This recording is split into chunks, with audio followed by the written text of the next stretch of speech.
What's going on, everyone? Got a 2023 Jeep Grand Cherokee. Today we're going to learn how to replace the remote key fob battery.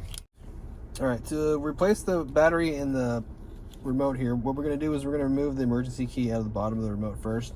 And right here on the left side of the remote, there's a button we're going to push with the thumb, and then we can pull the emergency key out, okay? Now what we're going to do is we're going to take this back panel off, okay? That's where the battery is. And all we got to do is get a small flathead screwdriver and just there's a slot actually right here that we can start working on.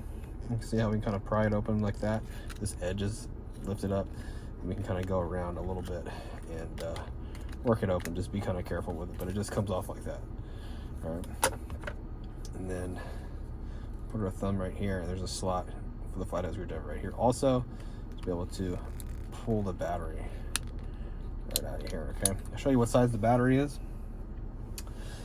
The battery is a CR2450, okay? And we're gonna have the positive sign facing out towards us. We're just gonna slide this guy back in. Right. It's gotta hit these contacts in the bottom of the remote just perfectly. And then you can pop it right back in. It's a little hard to do. A little tricky, but get it right back in there, it snaps back in.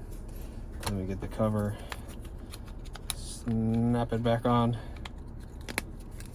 and we're good to go. Well, I hope the video was helpful. If it was, appreciate it. Drop me a like, leave me a comment. I'll see you guys in another video.